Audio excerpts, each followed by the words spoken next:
from the lower Mississippi Valley through the Carolinas. Severe weather from the Florida Panhandle through northern Florida Peninsula and along the southeast coast. A few tornadoes are possible in the Florida Panhandle today. Any sleet and freezing rain in the Virginia and the Carolina areas changes to rain as temperatures move up a bit. Widespread rainfall of 1 to 3 inches with a few high spots of over 4 inches is in the forecast. Severe thunderstorms contain damaging wind gusts and isolated tornadoes are possible in the Florida Panhandle this afternoon and from the Florida Peninsula to the southeast coast tonight. Colder air flows in from the north, causing rain to change to snow in central and east Tennessee, northeast Mississippi, central and north Alabama, and north Georgia tonight. Wet snow should end tomorrow morning in most areas, but it continues to snow in eastern Tennessee and western North Carolina into tomorrow afternoon. A slushy inch or two of accumulation is possible in north Alabama, northwest Georgia, and east Tennessee outside of the Smoky Mountains late tonight. Accumulations of 2 to 6 inches are possible in the mountains of East Tennessee and West North Carolina through tomorrow.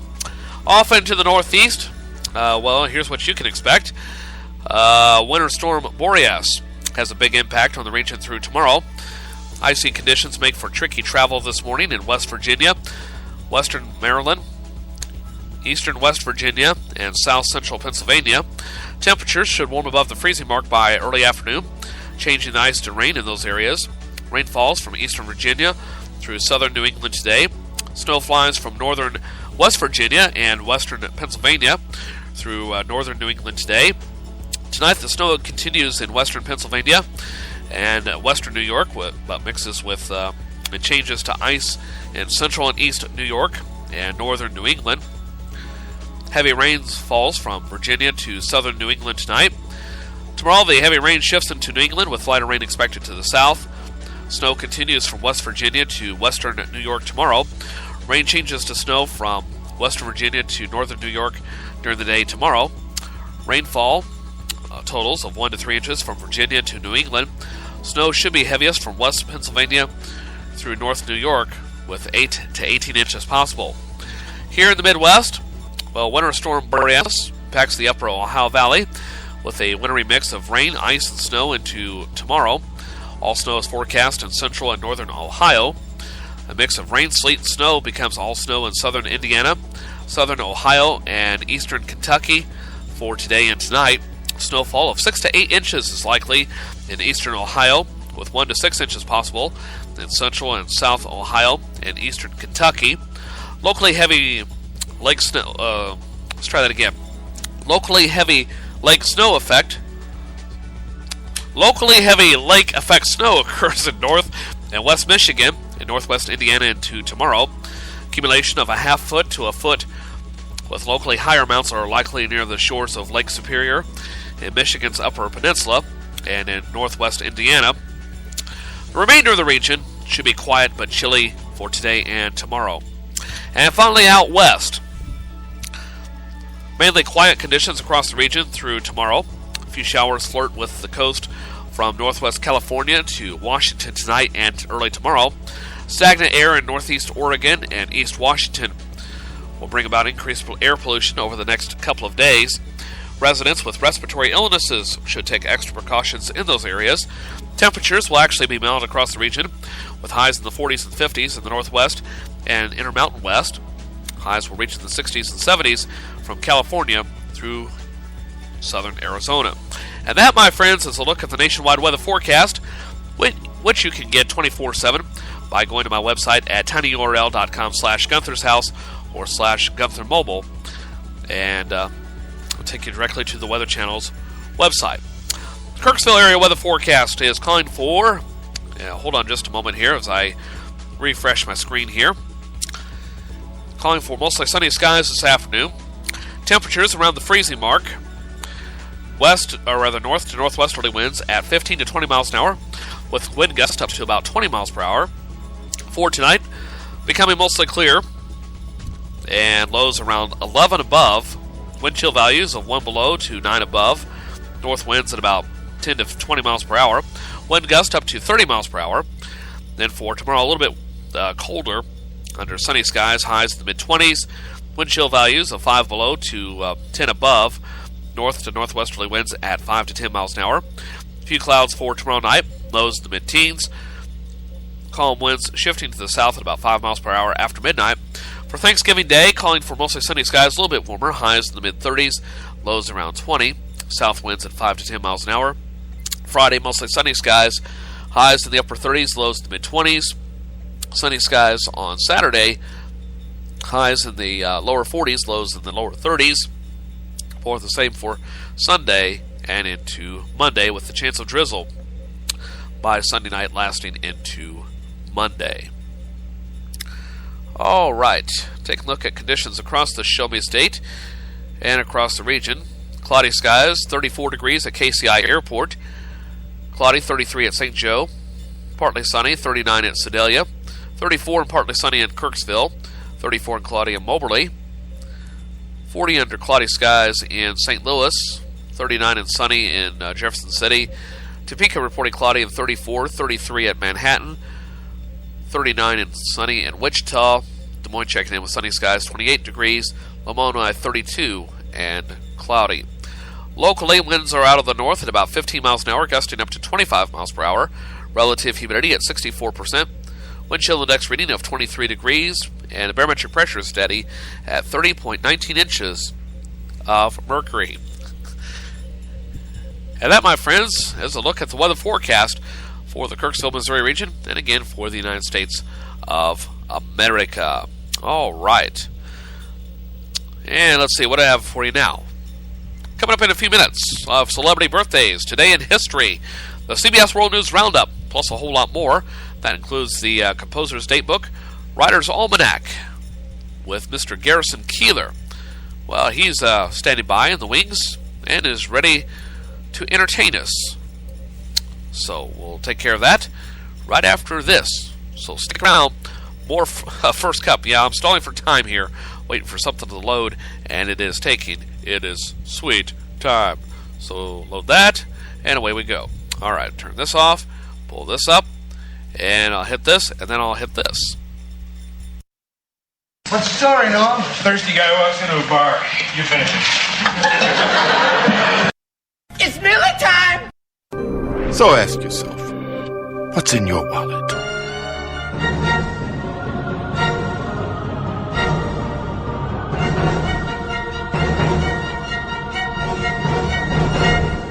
Ranger Station. Yeah, hi. I'd like to report a bear sighting in the forest. 1 second, I'm having a smoke. Next thing I know, I'm face-to-face with Smokey Bear. Wow. And he told me it only takes one spark to start a wildfire. Did you know 9 out of 10 wildfires are caused by humans? I had no idea. That's why Smokey's famous and you're not. If you see someone in danger of starting a wildfire, step in and make a difference. Brought to you by the U.S. Forest Service, your state forester, and the Ad Council. Learn more at SmokeyBear.com. Only you can prevent wildfires.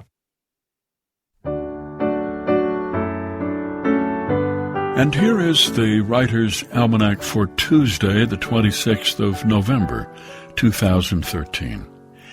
It's the birthday of the Theater of the Absurd playwright Eugene Ionesco, born in Slatina, Romania, 1909, but raised in Paris. And then at the age of 13, the family returned to Bucharest. He hated Bucharest. He felt confused there. Nazism was on the rise all around him. Once he was watching a German military parade.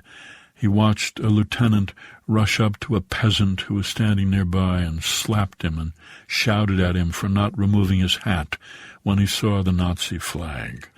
Ionesco said, "My thoughts were not yet organized or coherent at that age, but I had feelings, a certain humanism, and I found these things inadmissible. The worst thing of all was to be different from everyone else. Could I be right and the whole country wrong?" And that feeling led to Ionesco's lifelong struggle against authority. He turned to playwriting because, he said, it more easily allowed him to contradict himself. His first play was a one-act, an anti-play. He called it The Bald Soprano, an absurdist farce, no plot. The characters spoke in random non-sequiturs, making fun of everything. It debuted in 1950, 2 years before Samuel Beckett's Waiting for Godot. Eugene Ionesco was happily married for 58 years, lived in a Paris apartment, had many friends and colleagues, Hemingway, Picasso, Jean-Paul Sartre, Henry Miller, Juan Miró, and Max Ernst. Ionesco said, "My work has been essentially a dialogue with death, asking him why. Why?" It's the birthday of the writer Marilynne Robinson, born in Sandpoint, Idaho, 1943, author of many highly acclaimed novels, Housekeeping, Gilead, and Home. Marilynne Robinson, who said, "I grew up with the confidence that the greatest privilege was to be alone and have all the time you wanted. That was the cream of existence. I owe everything that I have done to the fact that I am very much at ease being alone. It's a good predisposition in a writer, and books are good company. Nothing is more human than a book." And it's the birthday of the science writer Jonathan Weiner, born New York City, 1953. His first book, Planet Earth, a companion volume to the Emmy-winning PBS television series. His latest book, Long for This World, The Strange Science of Immortality. Here's a poem for today by Katrina Vandenberg, First Snowfall in St. Paul. This morning, in the untouched lots of Target, St. Agnes, and Lake Phelan, girls all over the city, in the first snowfall of their 16th year, are being asked by brothers, fathers, my cousin Warren, to drive too fast, then lock their brakes to teach them how to right themselves. The whine of the wheels, the jerk when they catch, from Sears to Como Park to Harding High, the smoke that bellows from their lungs, the silver sets of jagged keys, the spray of snow, the driver's seat, the encouraging go. Katrina Vandenberg's poem, First Snowfall in St. Paul, from her collection Atlas, published by Milkweed Editions and used by permission here on the Writer's Almanac, supported by Lumosity. Lumosity.com's daily online workouts are designed to improve memory and attention and are dedicated to helping people feel sharper, think faster, and remember more. More at Lumosity.com. Produced by Joy Biles, with assistance by Teresa Burgess. Be well, do good work, and keep in touch.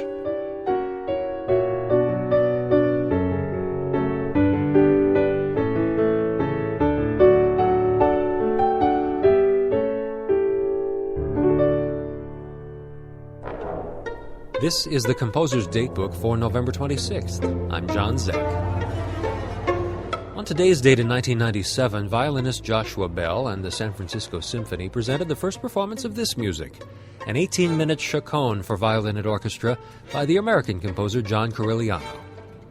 The music was a concert offshoot of Corigliano's score for François Girard's film The Red Violin, but the chaconne debuted months before the film itself was completed. Corigliano said, "I was delighted when asked to compose the score for François Girard's new film. How could I turn down so interesting and fatalistic a journey through almost 3 centuries, beginning as it did in Cremona, home of history's greatest violin builders? I also welcomed the producer's offer to separately create a violin and orchestra concert piece, to be freely based on motives from the film. I'd assumed that, as usual in film, I wouldn't be required to score it until it was completed, except for a number of on-camera cues. Then plans changed. Filming was pushed back. So the present chaconne was built just on the materials I had, a good thing as it turns out, because I now had the freedom, as well as the need, to explore these materials to a greater extent than I might have had I been expected to condense an hour's worth of music into a coherent single movement."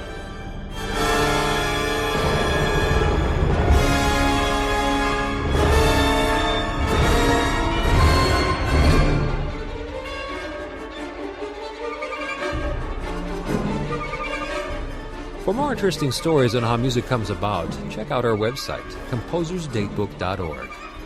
Composer's Datebook is produced by APM, American Public Media, and the American Composers